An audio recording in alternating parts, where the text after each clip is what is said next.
여러분, 동양고전은 오래된 경전이 아니라 오늘의 정치 현실을 꿰뚫는 거울입니다.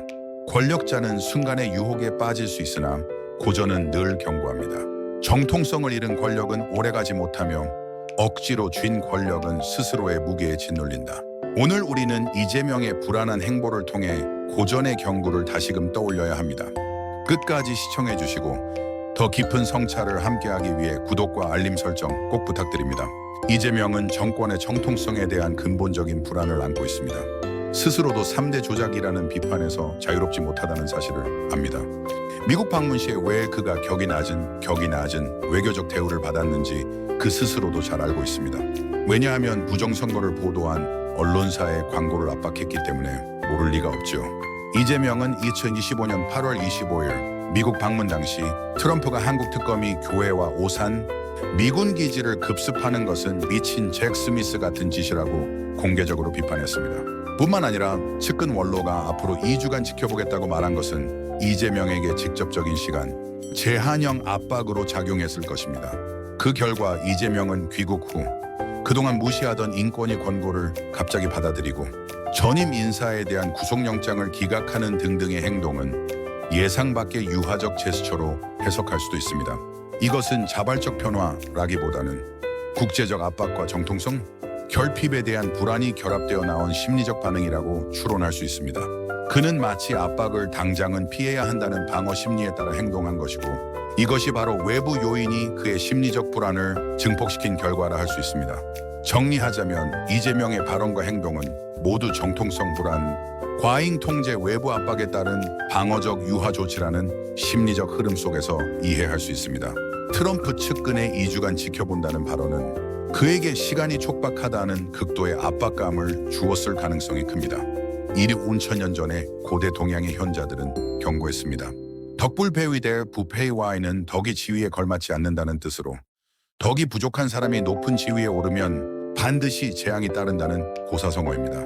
주로 주역의 관념에서 유래하며 덕행이 훌륭한 사람은 존경받고 사람들에게 추앙받지만 그에 상응하는 덕이 없는 사람은 재앙을 맞이할 수 있다는 의미를 내포합니다. 자취기역 지취치루 스스로 굴욕을 취한다는 뜻이 되며 이는 자신의 행동으로 인해 굴욕이나 치욕을 겪게 되는 상황을 나타냅니다. 외부의 압박이 아니라 자기 자신이 만든 죄와 거짓이 결국 파멸을 부른 것입니다.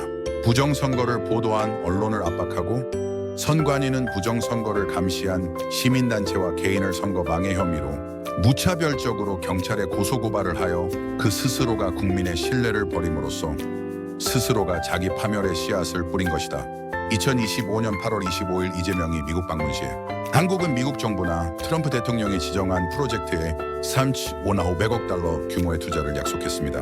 이후 투자 규모는 추가로 1,500억 달러가 더해져 총 5천억 달러 수준까지 늘어날 수 있다는 보도도 있습니다. 에너지 구매는 한국은 1,000억 달러, 규모의 액화 천연가스 LNG 또는 기타 에너지 제품을 미국으로부터 구매하기로 했습니다. 한국은 미국산 자동차, 트럭, 농산물 등의 수입을 확대, 자국 시장을 개방할 방침을 밝히며 이를 통해 미국 제품의 한국 내 진출을 용이하게 할 것임을 언급했습니다. 아마도 이 약속을 지키면 한국은 그날로 국가 부도가 날 겁니다. 그는 왜 뭐가 무서워 이런 지키지 못할 약속을 했을까요? 바로 3대 조작 선거, 여론 통계로 탄생한 정권의 정통성 때문입니다. 고대 현자들은 경고했습니다.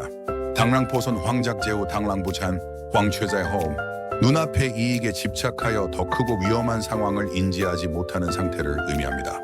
이재명이 트럼프 정부를 속이려 하지만 미국은 이미 더 큰 힘과 전략으로 그의 허술한 꾀를 꿰뚫어보고 있다. 소지파대모와 요시하그다이모, 눈앞의 작은 속임은 큰 도모를 깨뜨리고 자신을 망하게 한다는 의미입니다. 이재명의 얕은 꾀는 미국의 대전략 앞에서 무너지고 오히려 그의 생존 기반마저 잃게 만든다. 자작자스 지사시수, 스스로 만든 업은 스스로 받는다는 뜻으로 거짓과 속임수는 결국 자신에게 화가 되어 돌아온다는 의미입니다. 이재명이 속임수를 국제 무대에서 부린다면 그 파장은 국내보다 더 큰 재앙으로 되돌아올 것이다. 그러면 미국은 이재명 정권에게 어떤 카드가 있을까요? 미국은 이재명 정권에 대해 12개의 치명적인 카드를 가지고 있습니다. 12개의 카드 중에서 이재명이 개인적으로 가장 두려워하는 카드는 무엇일까요? 첫째, 부정선거 국제조사기구 제소 카드입니다. 정권의 정통성이 완전히 무너지고 역사적으로 불법 권력 찬탈자라는 낙인이 찍히기 때문입니다. 둘째, 마그니츠키법 적용 카드입니다. 본인 가족 측근의 해외 자산이 동결되고 국제사회에서 인권 탄압 부패 정치인으로 규정되는 것입니다. 셋째, 대북송 금제제 위반 세컨더리 보이콧 카드입니다. 북한과 연루된 범죄자로 낙인 찍히고 은행기업 네트워크가 무너지기 때문입니다. 넷째, 국제 신용등급 압박. 미국은 IMF, 세계은행, 국제신용평가사 무디스, S&P, 피치의 막강한 영향력을 행사합니다. 이재명 정권을 정치적 리스크로 분류하게 만든다면 한국의 국가 신용등급이 강등되어 금융시장이 크게 흔들릴 수 있습니다. 한국의 경제 위기를 불러오면서 정권 무능과 부정정권이라는 이미지를 동시에 강화. 다섯째, 환율 금융시장 압박입니다.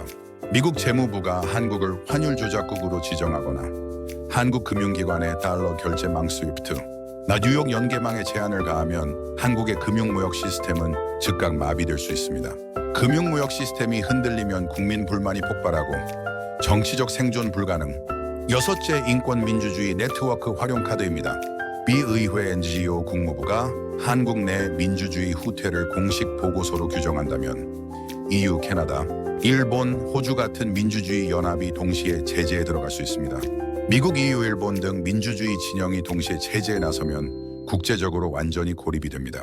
일곱 번째, 외교적 고립 조치 카드입니다. 미국이 한국 정상에 대한 공식 초청을 중단하거나 주요 국제회의 G7 확대회의, 나토, 파트너 회의 등에서 배제시킬 수 있습니다. 또 동맹국들과의 협조를 통해 한국을 사실상 외교적 왕따로 만들 수 있습니다. 국제회의에서 배제되고 정상 외교 무대에 설 수 없게 되면 지도자와 정권의 정당성, 정통성이 완전히 상실됩니다. 여덟 번째, 주한미군 주둔 비용 및 방위비 협상 카드입니다. 트럼프는 과거에도 동맹국에게 방위비 분담금을 크게 올리라고 압박한 적이 있습니다.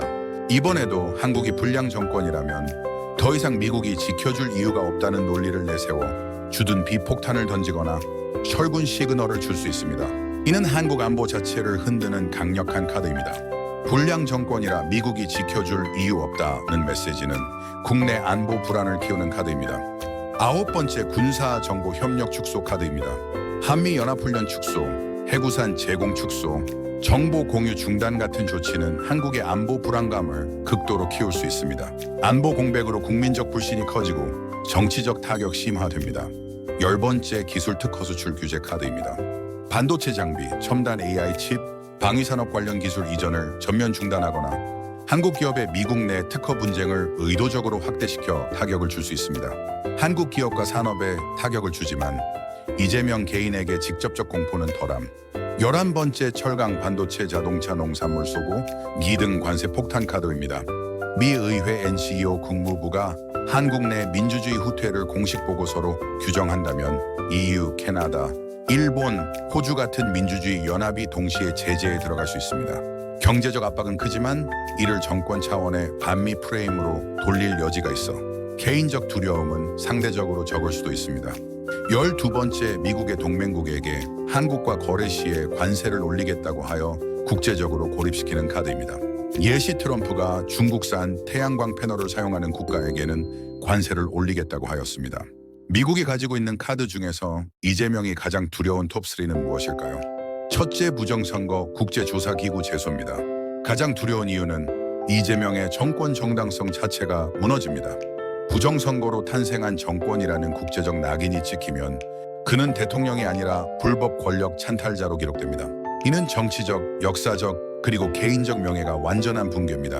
이재명은 처음에는 심리적으로 설마 국제사회가 개입하겠는가라는 부정으로 시작하지만 접수 단계, 검토 단계, 국제청문회 단계, 판결 단계 중에서 국제기구에서 접수는 쉽게 받아주게 됩니다.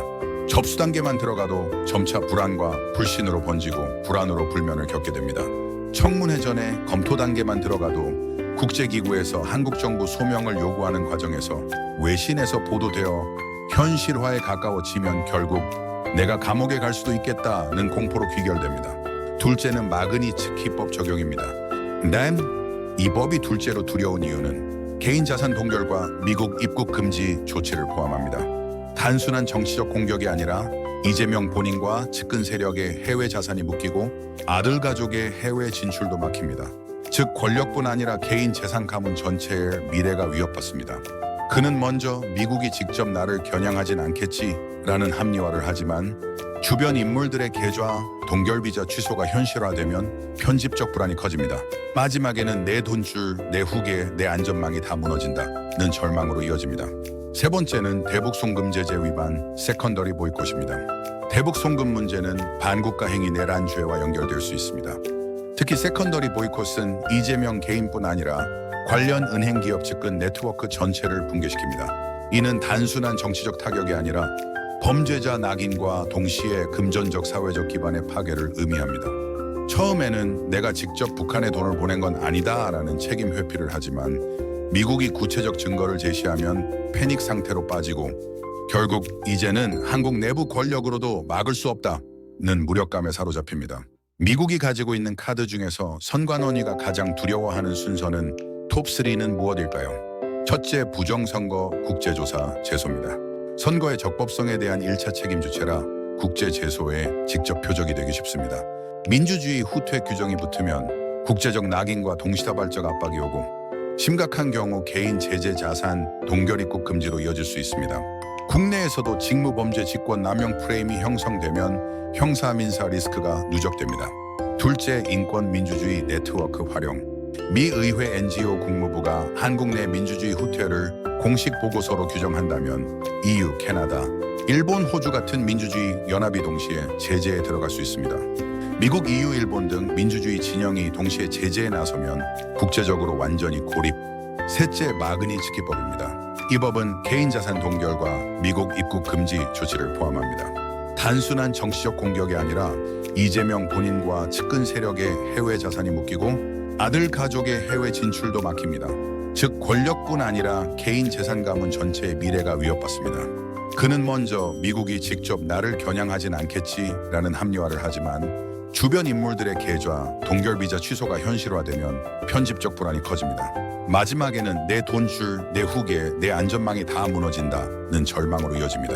트럼프가 이재명 정권에게 가장 부담 없이 당장 쉽게 쓸 수 있는 카드 톱4입니다. 1위는 주한미군 주둔 비용 및 방위비 협상입니다. 이유는 트럼프는 이미 과거 임기 때 한국은 더 내야 한다고 공개적으로 압박한 전례가 있습니다. 의회 승인도 필요 없고 국내 지지층 미국 우선주의에게 어필하기 좋습니다. 왜 미국이 한국을 지켜주느냐는 메시지는 트럼프의 트레드마크입니다. 2위는 관세 폭탄입니다. 이유는 트럼프의 가장 즐겨 쓰는 무기입니다. 중국, 유럽, 캐나다에도 아무 눈치 안 보고 썼던 카드입니다. 철강 반도체, 자동차, 농산물에 관세를 매긴다고 해도 미국 산업 보호라는 명분이 있어서 정치적으로 안전합니다. 3위는 외교적 고립 조치. 이유는 정상회담 취소, G7 확대회의 배제 등은 트럼프가 혼자 결정해도 가능한 외교적 신호입니다. 국제적 후폭풍은 있더라도 내 맘대로 한다는 스타일이라 부담이 적습니다. 4위는 인권 민주주의 네트워크 활용입니다. 이유는 의회와 NGO를 앞서면 트럼프가 직접 욕을 먹지 않고도 효과를 볼 수 있습니다. 이미 미국 내 민주공화 양쪽에서 민주주의 후퇴를 비판하는 목소리가 있기 때문에 트럼프 입장에서는 간접적으로 쓰기 쉽습니다. 미국이 가지고 있는 카드 중에서 한국 검찰특검 공수처가 가장 두려워하는 순서는 톱3는 무엇일까요? 첫째, OFAC 글로벌 마그니츠키 제재 SDN 등재 25131818 카드입니다. 이 법은 개인 자산 동결과 미국 입국 금지 조치를 포함합니다. 단순한 정치적 공격이 아니라 검사 개인의 해외 자산이 묶이고 아들 가족의 해외 진출도 막힙니다. 검찰이 가장 두려운 이유는 다른 기관과는 달리 검사, 특검 등이 기소영장, 지휘 등 개별 서명과 지휘 라인이 너무 명확하고 서류에 이름이 있기 때문에 개인 단위 제재의 표적이 되기 쉽습니다. 국제인권보고서에 특정 사건 처분이 기록되면 경력 해외 활동 자산 비자에 직접 타격이 옵니다.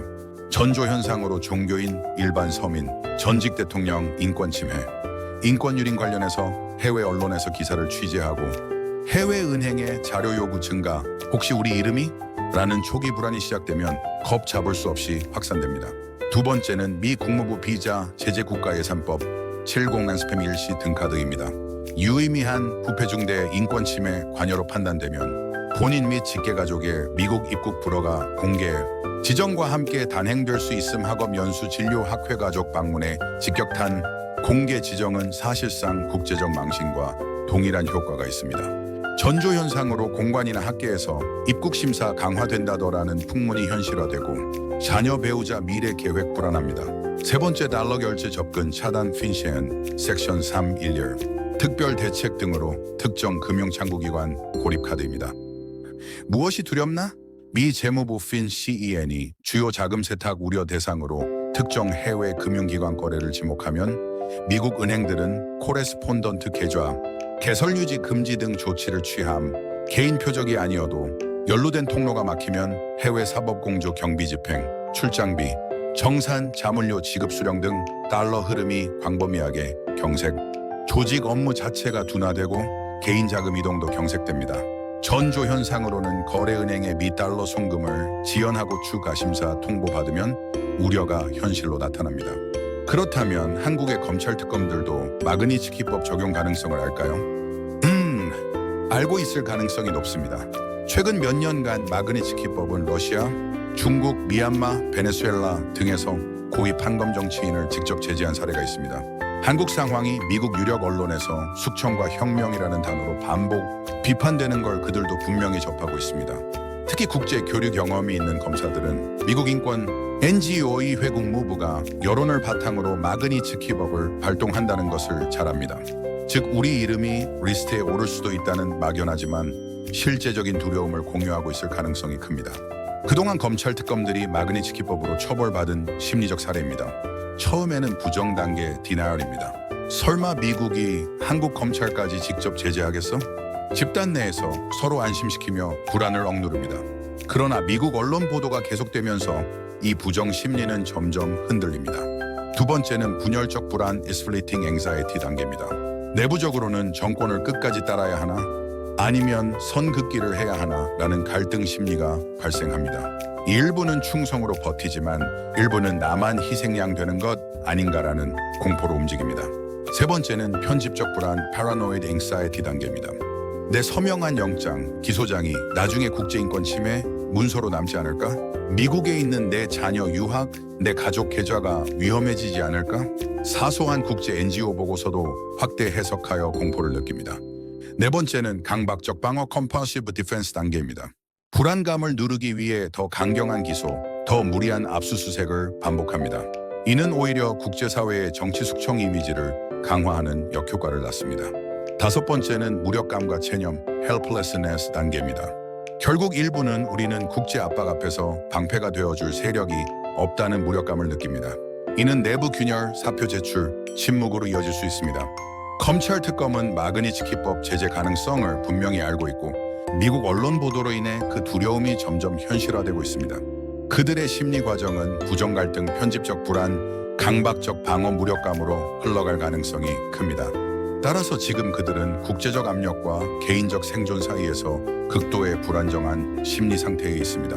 미국이 가지고 있는 카드 중에서 대법원이 가장 두려워하는 순서는 톱3는 무엇일까요? 대법원이 가장 두려운 카드, 첫째는 마그니츠키입니다. 이 법은 개인 자산 동결과 미국 입국 금지 조치를 포함합니다. 단순한 정치적 공격이 아니라 이재명 본인과 측근 세력의 해외 자산이 묶이고 아들 가족의 해외 진출도 막힙니다. 즉 권력뿐 아니라 개인 재산 가문 전체의 미래가 위협받습니다.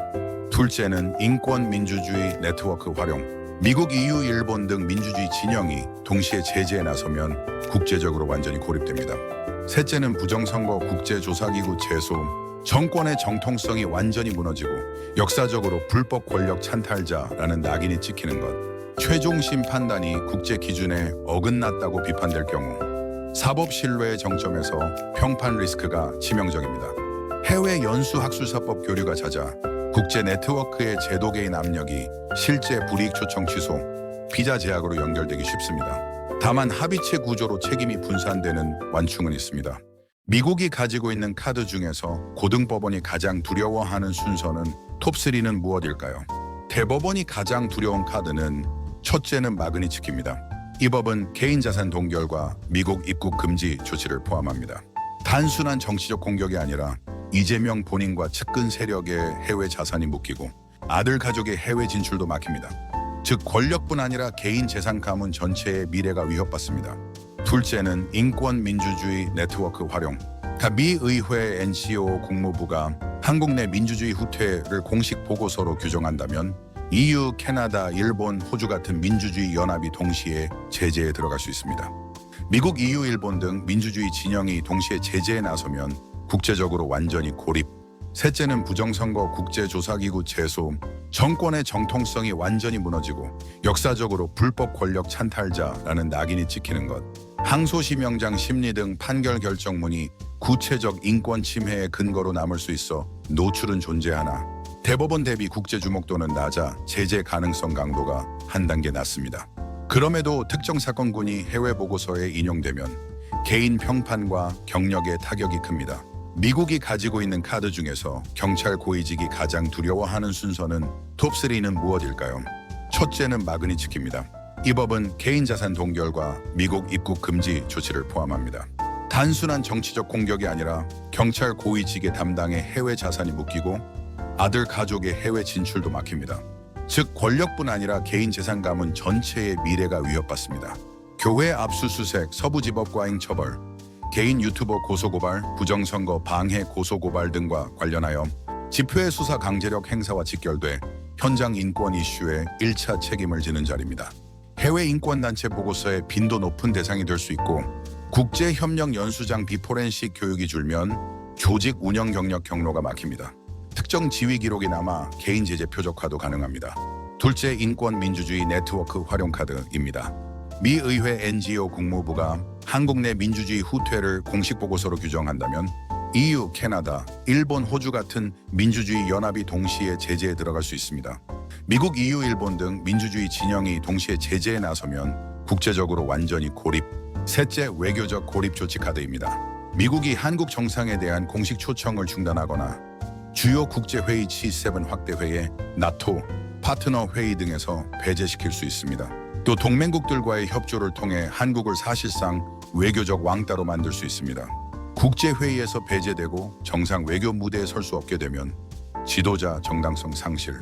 미국이 가지고 있는 카드 중에서 우리나라 군부가 가장 두려워하는 순서는 톱3는 무엇일까요? 첫째, 주한미군 비용철군 신호카드입니다.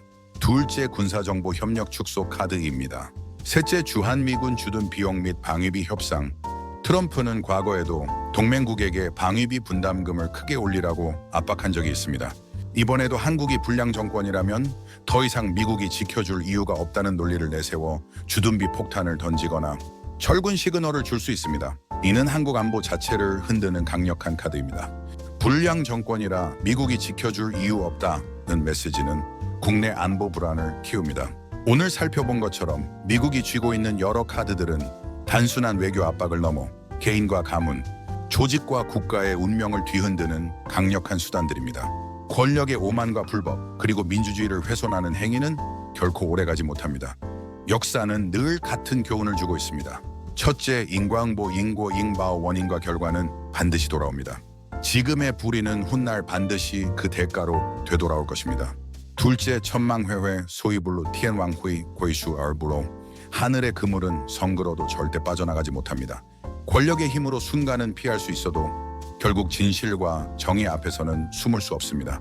셋째, 민심여수, 민신 루수의 민심은 물과 같아 배를 띄우기도 하지만 뒤집어 엎기도 합니다. 권력이 민심을 외면할 때 그 끝은 몰락뿐입니다. 넷째, 적악성산, 지어청산, 악행이 쌓이면 마침내 산을 이룹니다. 작은 불이라도 방치하면 거대한 재앙이 되어 돌아옵니다. 다섯째, 국장망 필다요얼 고장왕 히노머니의 나라가 망하려 할 때는 반드시 괴이한 현상과 타락이 잇따릅니다. 지금의 부패와 불의는 그 전조일 뿐입니다. 이 5가지 경고는 오늘의 한국 정치 현실에도 그대로 적용됩니다. 권력을 지키려는 불의의 집착은 결국 자신과 가문, 그리고 국가 전체를 위기로 몰아넣습니다. 따라서 지금이야말로 각자의 자리에서 정의와 책임을 선택해야 할 때입니다. 시청자 여러분, 역사의 교훈을 함께 새기고 더 깊은 분석을 원하신다면 꼭 구독과 알림을 눌러주시기 바랍니다.